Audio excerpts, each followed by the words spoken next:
Oi, gente, sejam todos muito bem-vindos ao meu canal e no vídeo de hoje eu trago para vocês então uma análise dos prós e contras dos livros físicos em comparação com os livros digitais. Essa reflexão me veio na cabeça quando eu decidi publicar mais um livro.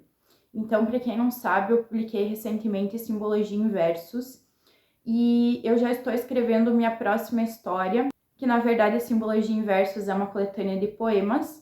E nesse próximo livro, apesar de continuar com a escrita poética, é um enredo com personagens, com uma ambientação e com toda uma construção da narrativa. Então, quando eu pensei no formato que eu gostaria que essa nova publicação tivesse, se fosse audiobook, livro digital, livro físico, eu pedi opinião para algumas pessoas e isso me levantou algumas dúvidas, alguns contrapontos na minha cabeça.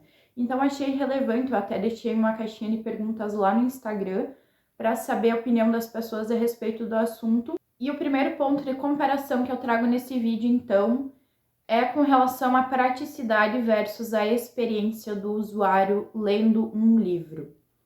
Então, assim, que o hábito de leitura das pessoas mudou com o passar do tempo, com os novos formatos que a tecnologia veio trazendo, isso não é de se negar por ninguém, né? Então, a gente tem atualmente os livros físicos, os e-books, que são os livros digitais, os audiobooks, que são os livros em forma de áudio. Também temos HQs, mangás, né? Histórias em quadrinhos ali. Então, são diferentes formas de emergir em uma história. Tem as adaptações literárias também, que muitas pessoas vão considerar ou não como uma obra literária.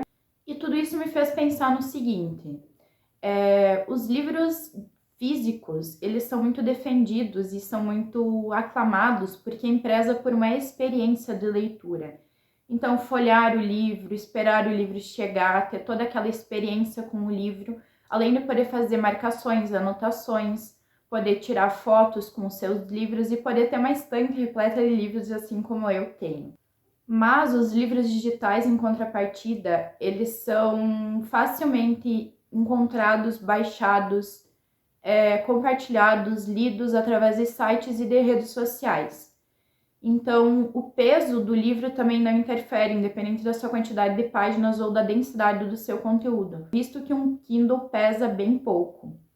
Então, esse é o primeiro ponto que eu trago para vocês em comparação, a experiência do usuário com um livro físico e a praticidade de um usuário com um livro digital.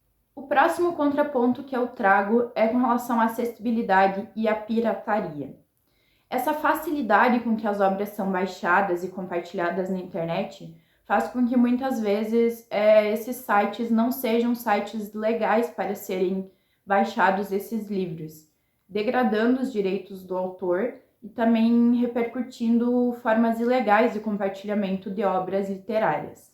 Essa situação é agravada pelo preço médio que o livro custa atualmente no Brasil, sendo os dados mais recentes de fevereiro de 2025 mostrando que um livro no Brasil custa em média R$ 50,66, o que muitas vezes é fora do poder de aquisição de muitas pessoas que querem estar lendo, que querem estar conhecendo histórias, mas que não têm dinheiro para comprar uma edição física. E se não tem dinheiro para comprar uma edição física, muito menos vai ter dinheiro para comprar um Kindle ou um dispositivo, algum tablet, celular, computador, para poder estar fazendo essa leitura. Então, a acessibilidade dos livros ainda é uma pauta muito discutida sobre a democracia dos livros, né? Sobre tornar os livros acessíveis para todos os que têm interesse na leitura, independente do seu poder aquisitivo ou do seu nível intelectual. E o terceiro e último ponto a ser analisado e comparado nesse vídeo é com relação à sustentabilidade e durabilidade dos livros. De um lado, os livros digitais e do outro lado, os livros físicos. É possível concluir, então, que os livros digitais eles são mais perecíveis que os livros físicos, visto que muitas vezes as obras só são disponíveis temporariamente em sites para serem baixados, para serem comprados por seus usuários, por seus leitores, e o que faz com que o livro impresso, com que o livro físico, apesar de ser feito de papel, que é um recurso natural limitado, Ele se decompõe, ele pode ser reciclado de diversas formas e ser reutilizado, e ser compartilhado, e ser doado. E a sua vida útil é muito mais extensa do que tanto de um livro digital quanto de um aparelho, de um dispositivo para ler um livro digital. O livro digital, então, ele precisa de um meio, de um veículo para ele ser acessado, adquirido e lido. Então, a gente sabe que o brilho das telas dos computadores, dos tablets, dos celulares, eles causam um certo cansaço na visão a longo prazo se a gente fica ali muito tempo lendo. E eu não encontrei nenhum estudo muito recente com base em quanto é prejudicial a leitura por esses dispositivos. Mas eu encontrei alguns dados de quanto que custa para o meio ambiente a produção de um único Kindle. Então, para ser produzido um único Kindle, é usado não só alumínio, plástico e vidro, como outros metais preciosos. Estima-se que a pegada hídrica para a produção de um único Kindle seja de 1.000 a 1.500 litros de água, fora o seu consumo de energia, que está estimado em 167 kW para sua produção. Além disso, isso é um material eletrônico que é descartável. Então, todos os materiais eletrônicos, todos os aparelhos, dispositivos que a gente consome, eles possuem uma certa vida útil e essa vida útil ela é curta, o que faz com que a gente substitua rapidamente esses aparelhos eletrônicos por outros mais recentes, mais desenvolvidos, mais tecnológicos, gerando um lixo muito grande para o planeta. O livro físico, ele ainda se torna muito importante, mesmo com o aumento de todas essas tecnologias, mesmo com o aumento de todas essas formas de acesso e de dispositivos para acessar a leitura. A conclusão, então, que eu deixo é que não existe um formato melhor ou pior do que o outro. Existem, sim, formatos e modelos de leitura para todos os tipos de leitores.